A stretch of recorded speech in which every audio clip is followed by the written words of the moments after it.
I get asked on a regular basis by people who just honestly don't know, how is your art business going? Or how many paintings have you been selling lately? Are you still selling paintings?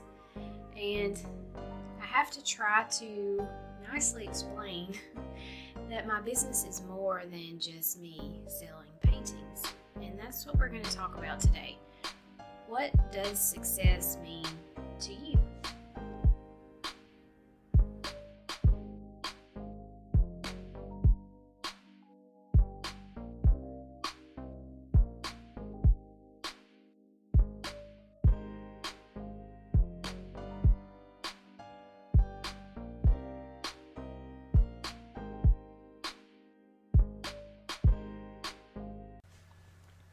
Being a successful artist does not mean that you necessarily sell paintings or that you sell out of paintings or a lot of things that are thought of when people think about being an artist. So let's talk about this for just a minute.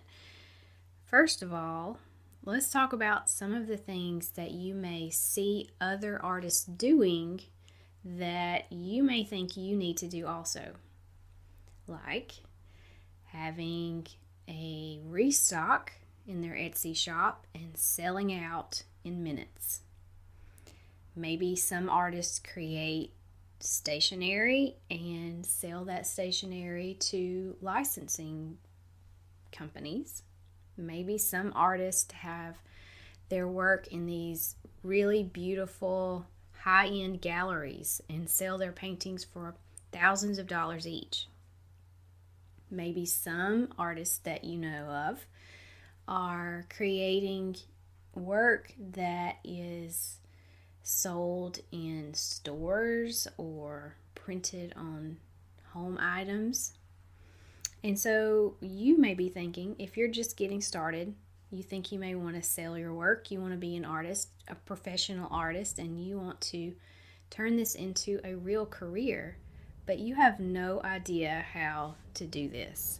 And it looks to you like maybe you've got to figure all of these things out. You've got to learn how to sell out on Etsy. You've got to learn how to create stationery. You've got to learn how to get your work in these big galleries, and you've got to do all of these things to become successful. The fact that there are so many options for artists is a really good thing, but it can also be a really overwhelming thing. And another part of what makes it so overwhelming is comparison, because we see other people doing things that they're really good at, and then we may put pressure on ourselves and think, well, that's what I'm going to have to do to be successful. I have got to learn how to do what this artist does or what that artist does. And that is just not the case at all. What we have to do is decide what success means to me. What do I want to do? How do I want to do it? And how am I going to measure whether or not I believe that what I'm doing is worthwhile? Is it successful in my own heart, in my own mind? And that's where a lot of self-reflection and just really getting real with yourself and deciding what it is that you want to do, what you're capable of doing, what you think is going to work well for you in the long run, and thinking outside of just what you see others doing. So when it comes to being an artist and being a professional artist, like I said, there are so many different options out there. You could do a lot of things, but you have to decide, what do you want to do? What are you good at? And for me, teaching has become the thing that has really propelled my business. I still paint things and sell them. I still love to create things. I like to be crafty. I like to rearrange in my house. I like to decorate things. I like to do a lot of things that I could possibly monetize, but there is no possible way that I could do all of it and do all of it well. So I've had to, just me personally, I've had to really cut back on some things. And like in a previous podcast episode, I talked about how I was not selling my original art on my website at this moment. And that's because that is something that takes time and energy, and I know that I could use that time and energy in a different way, and it will be more beneficial to my business. So here's what you're going to have to do. If you want to be a successful artist, first you need to decide what kind of artist you want to be. And that could be a completely different topic that we could talk about on a different episode. But artists are not just painters. Artists are not just gallery represented, painting on a canvas, hanging on a wall people. There's so many options that you could do and that you could choose from. And what you need to do is decide what sounds exciting, what sounds good to you, what sounds like something that you know you will be good at and that you can do for a really long time. Because you've got to think of it as not just something that you do right now, but something that you can do for a long time if you want to have a business that is a long-lasting and successful, in that you don't burn out and make yourself sick and get to a point where you just can't do it anymore. And that's what's going to happen if you think that you can do all of the things all at the same time. So being a successful artist could be that you are creating things, putting them in your Etsy shop and selling them in just a few minutes and selling out, and then taking a break and doing it again. But I want you to watch the people that do those kinds of things. That's what they do. That one thing.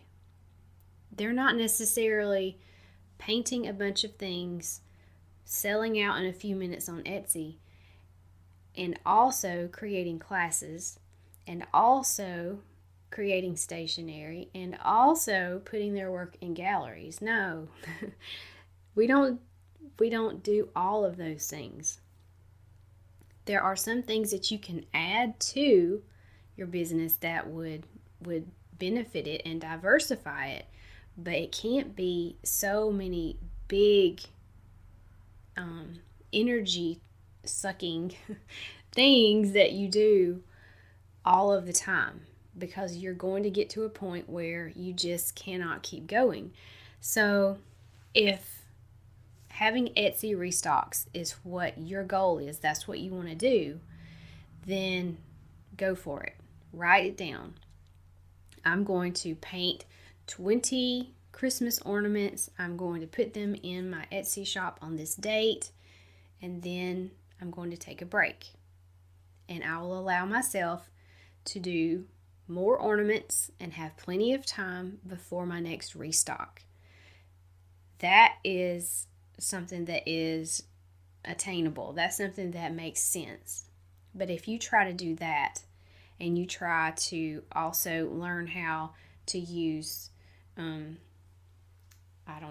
Procreate and create fabric, and you're doing that at the same time that you're trying to keep your Etsy restocks going, then you're going to burn out very quickly. So just keep in mind that when you're watching other artists online, the ones that you think are sort of like your mentors or those who you see as successful, keep in mind and pay attention to what do they spend their most of their time on. What are they doing that is kind of like the hub of their business? Because we all have sort of a thing that we do, and then we may have some little smaller things that are around that same idea. So, for instance, I have my creative community where I teach painting, creativity, and business.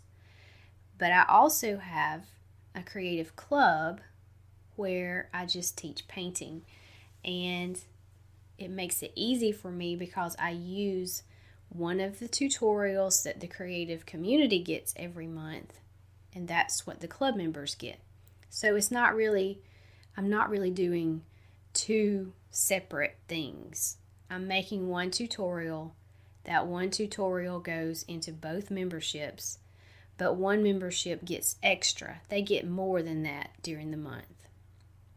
So you see, I'm adding things that don't necessarily take more energy or more time, but they can generate more income. So are you more interested in selling your individual pieces of art? Or are you interested in learning or licensing your work, or learning how to create fabric and selling it? Are you interested in having your work in big name galleries? Are you interested in teaching? What is something that when you think about it, it makes you really excited? That's the thing that needs to be the hub of your business that you can use to stabilize it, and then you can add some smaller things around it.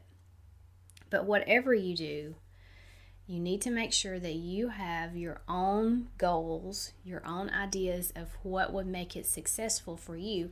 And that does not necessarily have anything to do with money.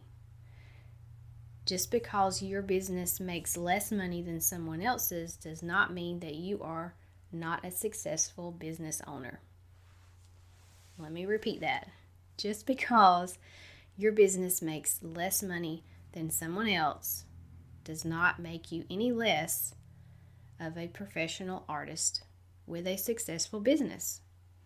And you're going to go through different seasons of your life.